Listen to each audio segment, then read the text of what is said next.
සමහර ප්‍රේම කරන අය ළමයි එකම කෙනෙක්ට ප්‍රේම කරන අය ඉන්නෝනේ. එයාට පේන්නෙත් එයා විතරයි. එයා බලන්නෙත් එයා දිහා විතරයි. එයාට වෙන අය වැඩකුත් නැහැ.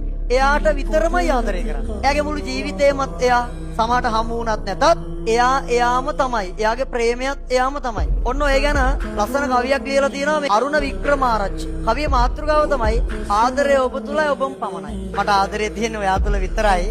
මගේ ආදරයත් ඔයා විතරයි. කවිය පටන් ගන්න මෙහෙමයි. මුහුද ගැන කවියක් ලියන්නේයි කෙනෙක් මට ඇරයුම් කළා. සැඳෑ කලවෙරලකින් අරඹා ඔබෙන් කව අවසන් කළා. කෙනෙක් යාට කියලා දිනා මොකක් ගැනද ළමයි? මුහුදක් ගැන කවියක් ලියන්න කියලා. එයා මොකද කරලා තියෙන්නේ? කවිය පටන්ගෙන කවි ඉවර කරේ කොහෙන්ද? එයාගේ. රාත්‍රිය ගැන කවි ලියන්නේයි තව කෙනෙක් ඇරයුම් කළා. තරු පිරුණු අහසකින් අරඹා ඔබේ ඇසින් අවසන් කළා. රැයක් ගැන කවියක් ලියන්න කිව්වා. මම රැයක් ගැන කවියක් ලියුවා. තරු ගැන ලියලා අවසානයේ තරු ඔයාගේ ඇස් කියලා ලිව්වා. දැන් එයාට රෑ අහසත් කවුද?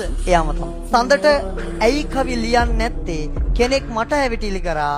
පුර සඳෙන් ඒ කව පටන්ගෙන ඔබේ මුහුණට සම කළා. කෙනෙක් ගහනුලා ඊවා හඳ ගැන කවි ලියන්නේ නැත්තේ. ඉතින් මෙයාට හඳ ගැන කවි ලියන්න දෙයක් නැහැ. හඳ කවුද? හඳත් එයාම තමයි. පුර හඳෙන් පටන් අරගෙන එයාගේ මුහුණට හඳ සමාන කළා. ආදරය ගැන කවි ලියන්නයි බොහෝ අය ඇරයුම් කළා.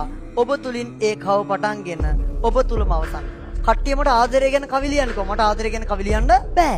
හැමෝම ලියන්න කියපු හින්දා මම ලිව්වා. මගේ හැමදේමත් ඔයා නිසා ඔයාගෙන් පටන් අරගෙන ඔයාගෙන් ඉවර කරා. එතන මේ වගේ නිකන් ප්‍රේමවන්තයෙක් අපිට හම්බුණා නම් කොහොමද තියෙන්නේ? එයාම විතරක් ප්‍රාර්ථනා කරන මම නම් කියන්නේ මේ උම්මත්තක ප්‍රේමයක්. කිව්වානේ ද ආලේ කතා